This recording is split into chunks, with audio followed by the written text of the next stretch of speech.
Muito boa noite, meu amigo, minha amiga, telespectador e telespectadora da Rede Mundial de Comunicação. Esse é o nosso boletim semanal, direto aqui dos Estados Unidos. Cuba. Agora, nova ameaça de Donald Trump, voltou o canhão para Cuba. E por que acontece isso agora? O procurador-geral aqui dos Estados Unidos indiciou o ex-presidente cubano Raul Castro. Ele é irmão de Fidel Castro. Ele hoje tem 94 anos e esse indiciamento se deu em função de um abate de 2 aviões civis americanos em 1996, há 30 anos atrás, quando ele era ministro da Defesa de Cuba, Raul Castro. Esses aviões civis eram exilados cubanos que já tinham cidadania americana, que tentaram ir para lá para pegar os parentes e foram abatidos pela Força Aérea Cubana.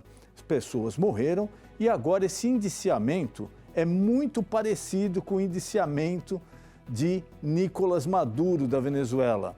O procurador falou que Raul Castro terá que responder de qualquer forma aqui nos Estados Unidos.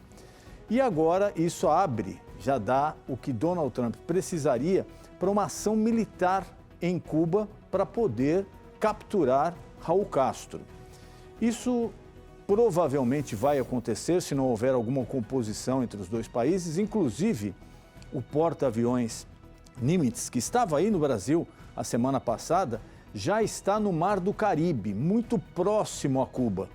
E isso quer dizer que alguma providência militar vai ser adotada. Cuba está realmente numa situação muito delicada, falta petróleo, falta alimento, não tem energia elétrica, falta comida para a população. Está insustentável e os Estados Unidos já têm pressionado demais o presidente cubano para uma mudança do regime, para uma mudança de características de direção do país que poderia propiciar a abertura de Cuba, voltar a ter uma abertura comercial com o resto do mundo. Os Estados Unidos têm muito interesse nisso.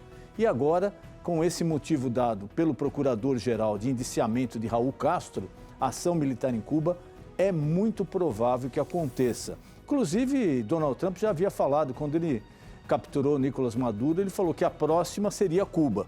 Já tinha sido a Venezuela e a próxima seria Cuba. Vamos aguardar.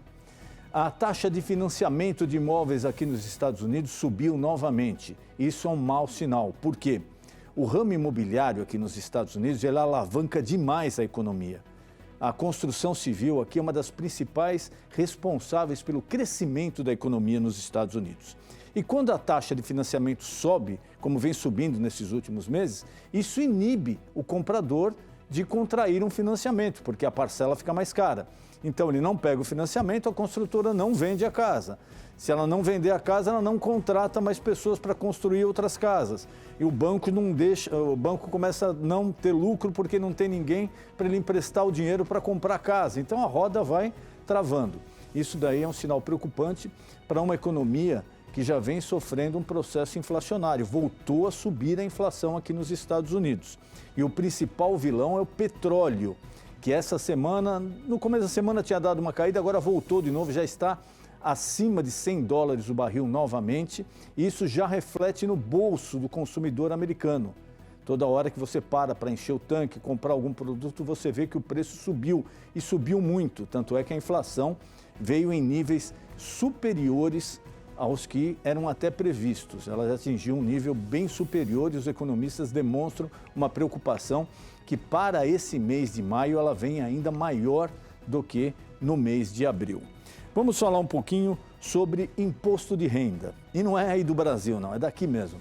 Donald Trump entrou com uma ação processando o governo dos Estados Unidos, especificamente a Receita Federal aqui, cobrando $10 bilhões de indenização, porque a Receita Federal teria vinculado e veiculado alguns documentos dele, de parentes e de empresas, enquanto ele sofreu uma fiscalização.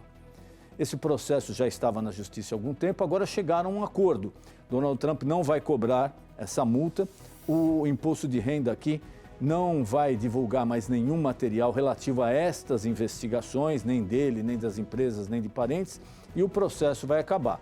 Parece que foi uma coisa boa para os dois, para Donald Trump, que tinha um desgaste com tudo isso, e para o governo também, que corria o risco de ter que pagar ao presidente uma indenização de $10 bilhões de dólares. É muito dinheiro. Irã. A situação continua igual, o Estreito de Hormuz também, não se chega a um acordo. A China, que se esperava que fosse tomar uma posição mais radical, não tomou. Então, sem novidades por enquanto. Os Estados Unidos continuam irredutíveis no que diz respeito ao enriquecimento de urânio. O Irã não concorda, Estreito de Hormuz fechado de um lado, de outro também.